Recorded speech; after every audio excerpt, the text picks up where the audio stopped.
Hello friends, दोस्तों। आज हम लोग जो है आगे के जो है 8 MCQs क्वेश्चन सॉल्व कर चुके थे और अब हम लोग आगे का पार्ट नंबर 9 करेंगे। ठीक है फ्रेंड्स, तो क्वेश्चन यहाँ पर लिखा हुआ है, वैद्युत क्षेत्र ई में पी आघूर्ण वाले द्विध्रुव पर लगने वाला बल आघूर्ण है। ये हिंदी में क्वेश्चन है, इंग्लिश में क्वेश्चन है। The moment of couple acting on electric dipole of electric dipole moment P having a electric field, जिसकी इलेक्ट्रिक फील्ड ई होगी और उसका जो है इलेक्ट्रिक डायपोल मोमेंट अगर पी होगा तो उस पर जो मोमेंट ऑफ कपल एक्ट कर रहा होगा उसका आपके पास जो है जो फॉर्मूला होगा वो क्या होगा। तो फ्रेंड्स, मैंने जो है आपको जो टॉर्क्यू एक्सप्लेन किया था मोमेंट ऑफ कपल, तो टाउ मैक्स इक्वल टू बताया था कि वो वेक्टर फॉर्म में पी क्रॉस ई लिखते हैं उसको। तो फ्रेंड्स, यहाँ पर जो ऑप्शन आपको करेक्ट दिख रहा है वो ये है। यहाँ P dot E dot product नहीं होता है, जीरो नहीं होता है, ई डॉट पी नहीं होता है, वो होता है क्रॉस प्रोडक्ट। क्रॉस प्रोडक्ट किस फैक्टर की वजह से आता है? क्योंकि टाउ का फॉर्मूला होता है पीई साइन थीटा। टाउ का क्या फॉर्मूला होता है? टाउ का फॉर्मूला होता है P E sine theta. Next question आपके पास क्या है? Intensity of electric field due to electric dipole at distance r is proportional to, यानी कह रहा है हिंदी में किसी वैद्युत द्विध्रुव के वैद्युत क्षेत्र की तीव्रता सुदूर बिंदुओं पर जिनकी दूरियां r है अनुक्रमानुपाती है। यानी इलेक्ट्रिक डायपोल की जो प्रोपोर्शनैलिटी है किसके लिए? इंटेंसिटी ऑफ इलेक्ट्रिक फील्ड के लिए। किसकी वजह से? उसकी डिस्टेंस की वजह से, जिस पॉइंट पर निकालते हैं वो कितनी होगी। तो फ्रेंड्स, आपने अच्छी स्थिति यानी एक्सियल पोजीशन पर पढ़ा है, ये फॉर्मूला होता है, और इक्वेटोरियल पोजीशन पर आपने पढ़ा ये फॉर्मूला होता है। ठीक है फ्रेंड्स, तो यहां पर से आप देख रहे हो केवल डिस्टेंस की प्रोपोर्शनैलिटी पूछ रहा है। किसकी प्रोपोर्शनैलिटी पूछ रहा है? डिस्टेंस r की प्रोपोर्शनैलिटी पूछ रहा है। तो हम लोग क्या करेंगे, r के अलावा जितनी चीजें उसको कांस्टेंट सपोज कर लो आप। तो e की प्रोपोर्शनैलिटी उसकी पावर, उसकी जो इनवर्स पावर है उसकी इनवर्स पावर के 3 के इक्विवेलेंट होती है। इस सबको कांस्टेंट सपोज कर लो तो e डायरेक्टली प्रोपोर्शनल होता है 1/r³ की। इसमें से अगर कोई ऑप्शन आपको नजर आ रहा है तो आप उस पर टिक कर दो, आपका ऑप्शन करेक्ट हो जाएगा। और फ्रेंड्स, अगर थोड़ी सी कंफ्यूजन है तो 1/r² भी होता है, लेकिन वो प्रोपोर्शनैलिटी होती है पॉइंट चार्ज की वजह से। वो प्रोपोर्शनैलिटी आपका ये वाला फॉर्मूला वहां पर एग्जिस्ट करता है पॉइंट चार्ज की वजह से।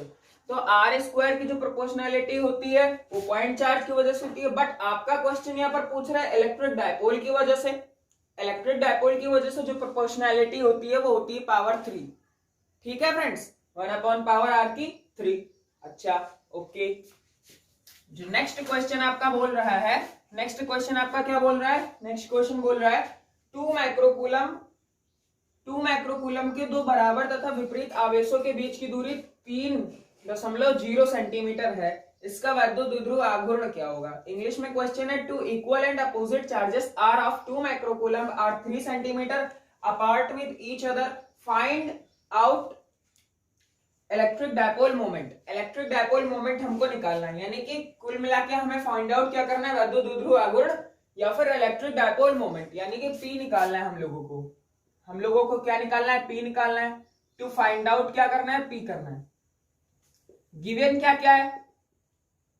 गिवन है आपके पास 2 इक्वल एंड अपोजिट चार्जेस। तो सिंस वी नो, क्या जानते हैं हम लोग, पी का फॉर्मूला क्या होता है? P इज इक्वल टू होता है Q इंटू 2L। तो एक चार्ज यहाँ पर आपको गिवन है, चार्ज दो गिवन है, कोई एक आपको यहाँ पर लेना है। तो 2 माइक्रोकूलम आप ले लो, कोई एक पॉजिटिव ले लो चाहे निगेटिव ले लो। माइक्रो हटाते हैं तो 10⁻⁻6 लगाते हैं, और जो डिस्टेंस है वो 3 सेंटीमीटर है आपके पास। 2L कितना गिवन है? 2L गिवन है आपका 3 सेंटीमीटर। तो सेंटीमीटर को मीटर में कन्वर्ट करने के लिए 10⁻² से मल्टीप्लाई करते हैं, ये मीटर में कन्वर्ट हो गया।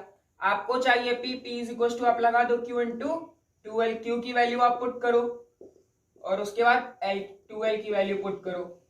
तो 2 3 जा कितना हो जाएगा? 6। ये पावर जो है माइनस और माइनस क्या हो जाएंगे? पावर हो जाएंगे आपकी प्लस। -6 -2 -8 हो जाएंगी। जब बेस इक्वल होता है तो पावर्स क्या होती है? ऐड हो जाती है। अब फ्रेंड्स, कभी कभी आप लोग क्या गलती करते हो, न्यूमेरिकल पार्ट सॉल्व आउट करने के बाद आप उसको ऐसे ही लिखा छोड़ देते हो। तो आपको ऐसे नहीं लिखा छोड़ना है, आपको उसका प्रॉपर यूनिट भी साथ में लिखना है। तो इसकी यूनिट क्या होती है? कूलाम मीटर होती है। तो ये ऑप्शन आपको जहां पर एमसीक्यू क्वेश्चन में नजर आ रहा है, आप जो है उस पर टिक कर दो। तो ये पार्ट नहीं है, ये भी पार्ट नहीं है, ये वाला आपका सी वाला ऑप्शन एकदम करेक्ट हो जाएगा। 6 इंटू 10⁻⁻6 कूलाम मीटर। ये सीएम नहीं, यहाँ पर कूलाम मीटर लिखा हुआ है। ठीक है फ्रेंड्स, कूलाम मीटर। तो फ्रेंड्स एमसीक्यू क्वेश्चंस के 2 या 3 क्वेश्चन अभी और रह गए, वो हम लोग करने के बाद जो है अभी न्यूमेरिकल पोर्शन सॉल्व आउट करने वाले हैं। ठीक है फ्रेंड्स, तो आप इतना करो। तो फ्रेंड्स नेक्स्ट क्वेश्चन है the value of electronic field to balance a drop of oil of mass 0.001 mg having 3 electronic charge will be. तो हिंदी वाले सुन ले बच्चों, यहां पर कह रहा है कि उस वैद्युत क्षेत्र का मान क्या होगा जो एक तेल की बूंद को संतुलित करने के लिए लगेगा, जिसका द्रव्यमान कितना 0.01 मिलीग्राम है और उस पर आवेश कितना है 3 इलेक्ट्रॉन के चार्ज के बराबर है। तो फ्रेंड्स हमको क्या निकालना है, हमें निकालना है टू फाइंड ई निकालना है हम लोग को। तो ई का फॉर्मूला हम लोग जानते हैं, E is equal to F upon क्या होता है, ई इज इक्वल टू होता है एफ अपॉन क्यू। यहां पर आप ध्यान से देखो तो 3 इलेक्ट्रॉनिक चार्ज, क्यू की वैल्यू कितनी गिवन है 3 electrons, that is 3 into 1.6 into 10 to the power minus 19, ये हो जाएगा आपका 4.8 into 10 to the power minus 19 coulomb. Charge की वैल्यू आपके पास आ गई। अभी आपको फोर्स नहीं मालूम है, तो फोर्स मालूम करने के लिए आप क्या करोगे, यहाँ पर आपको मास गिवन है, मास कितना गिवन है 0.01 मिलीग्राम। तो जब आप हमेशा याद रखो मिली हटाते हो ना तो वहां पर आप लगाते हो 10 टू द पावर माइनस 3, ग्राम हटाते हो तो भी आप लगाते हो 10 टू द पावर माइनस 3। अब यहां से आप देखोगे तो आपको ये मिल जाएगी वैल्यू इक्वल टू करके 0.001 into 10 to the power minus 6 mass KG. ठीक है friends, 0.001 into 10 to the power minus 6 KG. इस मास को आप लिख सकते हो 3 प्लेस डेसिमल, जब आप राइट हैंड साइड ले जाओगे तो जो पावर होती है ना वो माइनस की इंक्रीज करती है। जब डेसिमल राइट हैंड साइड चलता है तो पावर माइनस की इंक्रीज करती है, एंड जब लेफ्ट हैंड साइड चलता है तो पावर प्लस की इंक्रीज करती है। तो ये मास आपका आ गया, चार्ज मालूम हो गया एंड मास मालूम हो गया। F इज इक्वल टू आपने पढ़ा होगा एक फॉर्मूला, इसको इक्वेशन 1 बना लो। F इज इक्वल टू आपने एक फॉर्मूला पढ़ा होगा mg। जी क्या है, यहाँ पर ग्रेविटी है, क्योंकि ऑयल ड्रॉप को हम लोग को क्या करना है, बैलेंस करना है, यानी कि वहां पर वेट आ रहा होगा, एक हिसाब से क्या आ रहा होगा, वेट आ रहा होगा। तो वेट के लिए F इज इक्वल टू हम लोग क्या लगाते हैं, mg लगाते हैं। अब g की वैल्यू आप जानते हो क्या होती है, g की वैल्यू होती है 10 मीटर पर सेकेंड स्क्वायर। तो अब आप एक काम करो, ये फोर्स की जो वैल्यू देख रहे हो ये इक्वेशन 1 में पुट करोगे तो जो E इज इक्वल टू मिलेगा ना वो आपको मिलेगा mg अपॉन क्यू।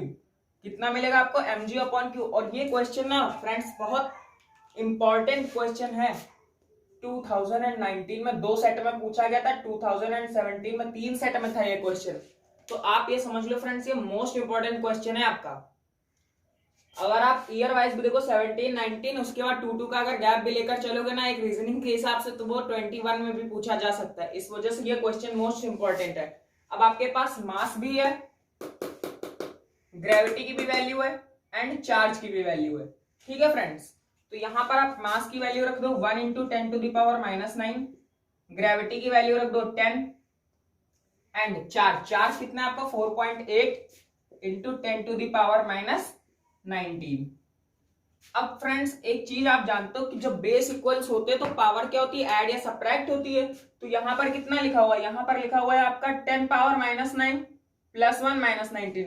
अब ये पावर जब ऊपर जाएगी तो इसको लिखोगे प्लस की पावर, यानी minus 9 10 to the power 1 10 to the power 19 divided by 4.8। 19 और 1 कितना हो जाएगा 20, 20 में से पावर माइनस 9 जाएगी तो यहाँ पर बचेगा माइनस 11 प्लस का 11 पावर। 19 और 1 20, 20 में से 9 पावर जाएंगे तो कितना बचेगा, वो बचेगा आपका 11 डिवाइडेड बाय 4.8। अब 11 पावर को लिख सकते हो आप 10 into 10 to the power 11 divided by 4.8।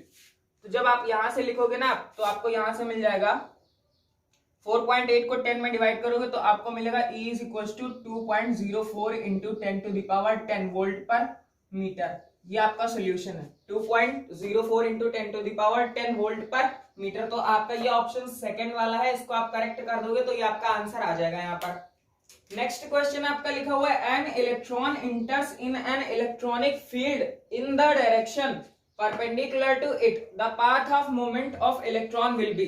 कह रहा है यदि कोई इलेक्ट्रॉन किसी वैद्युत क्षेत्र की लंबवत दिशा में प्रवेश करता है तो उसका पथ कैसा होगा, उसकी गति का पथ कैसा होगा, तो उसकी गति का पथ क्या सर्कुलर होगा, क्या इलिप्टिकल होगा, in the shape of coil, loop की भांति होगा, या फिर पैराबोलिक होगा।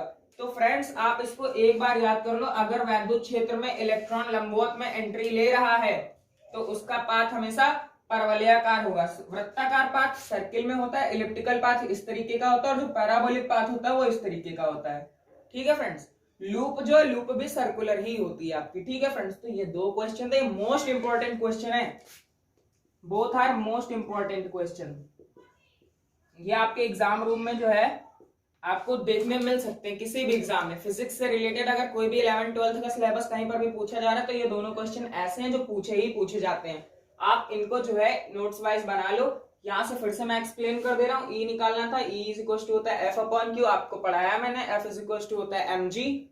आप एम को ढूंढोगे, जी को ढूंढोगे, क्यू आपको 3 इलेक्ट्रॉन्स दिया हुआ था, आपने निकाल लिया। जी की वैल्यू आपको मालूम रहती है हमेशा 10 मीटर पर सेकंड स्क्वायर, कहीं कहीं पर 9.8 भी लेते हैं, यहाँ पर कैलकुलेशन की वजह से हमने 10 ले ली थी। And the last thing is mass. हमेशा हम लोग एमकेएस सिस्टम में वर्क करते हैं, इसलिए हम लोग को मिलीग्राम को कन्वर्ट करना पड़ा, तो वो आया आपके पास 1 × 10⁻⁹ किलोग्राम। तो ये आपके दो मोस्ट इंपोर्टेंट क्वेश्चन थे, आप इनको पढ़ लें। एंड नेक्स्ट वीडियो में हम लोग न्यूमेरिकल पार्ट करेंगे। पहले एनसीईआरटी प्रॉब्लम्स को सॉल्व करेंगे, उसके बाद कुमार मित्तल की प्रॉब्लम्स को सॉल्व करेंगे।